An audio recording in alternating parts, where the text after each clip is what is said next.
আপনার এই যে জুলাই বিপ্লবের যারা যোদ্ধা ছিলেন তাদের মাঝে বিরোধ, আপনার সাত কলেজের সাথে ঢাকা ইউনিভার্সিটির বিরোধ, আপনার ঢাকা ইউনিভার্সিটির সাথে বেসরকারি ইউনিভার্সিটির বিরোধ।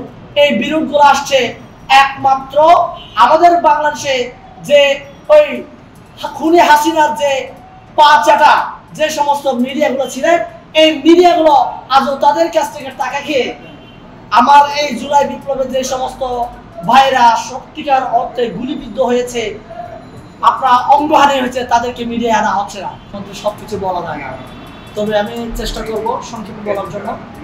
এবং ধন্যবাদ দিতে চাই যে রহিম ভাইকে এবং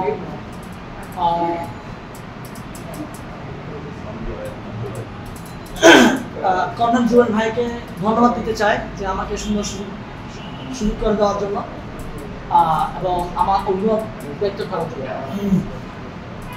আমাদের বাংলাদেশে সবচেয়ে হট টপিক হচ্ছে এখন পরিমণি সকালে কি খেয়ে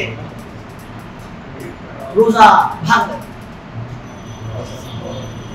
আমাদের বাংলাদেশে আরেকটা হট টপিক যদি আপনি দেখেন তাহলে আজকে আপনি দেখবেন সার্ভিস কিভাবে মোবাইল ধরে হেঁটে হেঁটে যাচ্ছে। বাংলাদেশের সবচেয়ে গরম টপিক হচ্ছে এটা। এখন এই কথাগুলো কেন বললাম? এই কথা বলছি এই কারণে,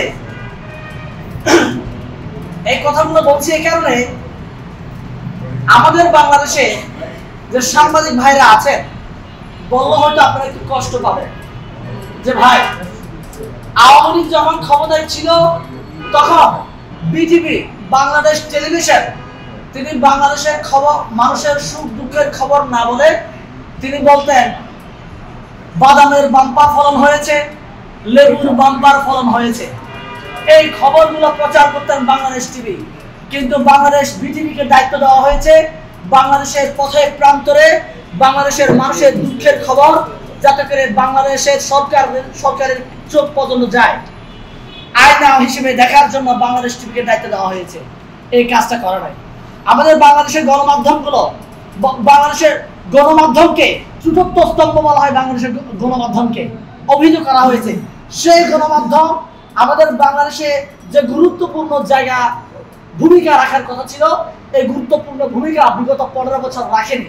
এখন আমরা জুলাই আগস্টের পরে যে বিপ্লবটা পেয়েছি, সেই বিপ্লবের পরে সাংবাদিকরা কি ভূমিকা পালন করছেন আপনারা যদি দেখেন তাহলে সেই চিরাচরিত প্রথায় বিগত 15 বছর শেখ হাসিনা খুনি হাসিনাকে যেমনটা ভাবে আপনার ফুলিয়ে ফাঁপিয়ে মিডিয়াতে প্রচারণা চালানো হতো, ঠিক বর্তমানে এই জুলাই বিপ্লবে যে সমস্ত আপনার জুলাই বিপ্লবে যারা মাঠে ছিলেন না তাদেরকে ফুলিয়ে ফাঁপিয়ে মাঠে আনা হচ্ছে, যাতে করে 1971 সালে মুক্তিযুদ্ধে যেমন প্রকৃত মুক্তিযোদ্ধারা যেমনটা মাঠ থেকে ছিটকে পড়ে গেছে, তালিকা থেকে বাদ পড়ে গেছে, এই জুলাই বিপ্লবে প্রকৃত যারা মাঠে যোদ্ধা ছিলেন তারা আজকে মাঠ থেকে ছিটকে গেছে।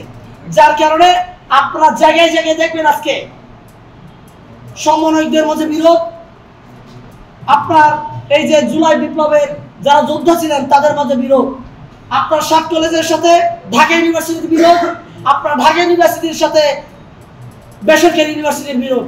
এই বিরোধগুলো আসছে একমাত্র আমাদের বাংলাদেশে যে ওই খুনি হাসিনার যে পা চাটা যে সমস্ত মিডিয়াগুলো ছিলেন, এই মিডিয়াগুলো আজও তাদের কাছ থেকে টাকা খেয়ে আমার এই জুলাই বিপ্লবে যে সমস্ত ভাইরা সত্যিকার অর্থে গুলিবিদ্ধ হয়েছে, আপনার অঙ্গহানি হয়েছে, তাদেরকে মিডিয়ায় আনা হচ্ছে না।